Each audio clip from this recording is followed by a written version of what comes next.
Hello vlog, welcome to the guys. So ayun na nga guys, i-share ko lang ang aking mini vlog na so bago pumasok natin mga ginagawa ko. Then syempre na guys, isa ko dyan, then nag-prepare ako kung ano yung ayos kasi pag ganitong opening ako, and then depende kung anong schedule ko. So nag-ayos ako ng aking best look. So ayun na nga, depende lalo na pag ako'y cashier, kailangan maayos tayo, and then puro beauty lang, ganun, mapapresh, ganyan. Siyempre ganyan na nga, maglalagay ako ng concealer sa aking best look, and pagkaya ng concealer, lagay lang ako ng mga pahit-pahit sa aking mga katulad ng pants, ganyan, and then nilalagay na rin ako ng polvo pagkaya ng pants. So kung lang nilalagay ko sa aking best look, pagkaya ko mag-concealer or maglagay ng isang pants sa aking best look, ayun, lalagyan ko na agad siya ng polvo.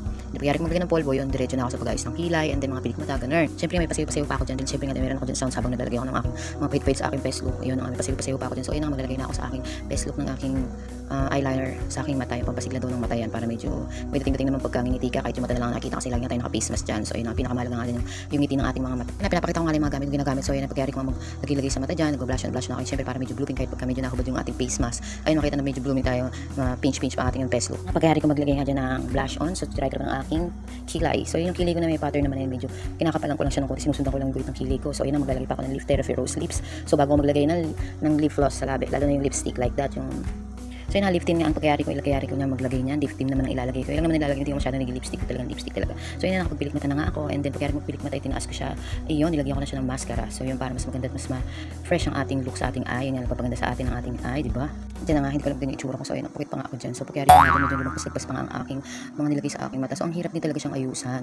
So minsan kumakala talaga siya, lalo na pag bagong lagay siya. So ayun na nga, nag-lip tint na nga ako dyan. So yun, medyo dark red, ganun. At mga pampa-fresh and bagay disguise sa akin siya. Ito mga lifting ko na yan. So ayun, madami yan. Binibenta ko yung bumili na kayo mga abay. Ayun, napaka-fresh ko, diba? Yun ang aking pangalan ko pa yan. So thank you so much for watching. So ito na nga yung aking outfit for today's video pag nagtatrabaho ko. So ayun na nga, diba? Napaka-fresh. That's why I love it. Thank you so much for watching. And sana gusto nyo ang aking video for mini vlog. Thank you so much. Bye. Hey.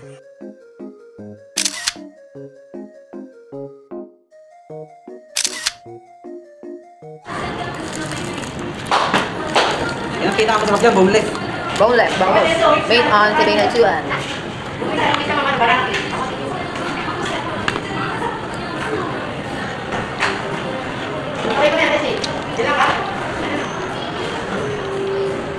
Masarap din yung kain mo, kakutaw lang. Gusto mo na sawa ka? Sabi mo sa kanya, masarap ba? Hindi, ito na pinakay. Ano yun? Tacos. Ay, tawag lang. Crab. Alimango, alibasa. Alimanga. Alamang. Wala ka, no? Kahit maliit boy.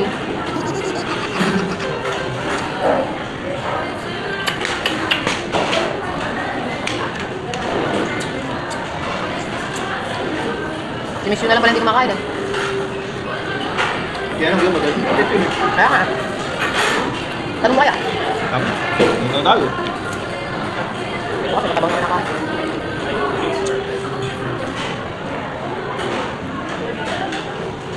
Di ba, birthday? That's it. Mali nga, may breast wings side. Hindi ka lang ako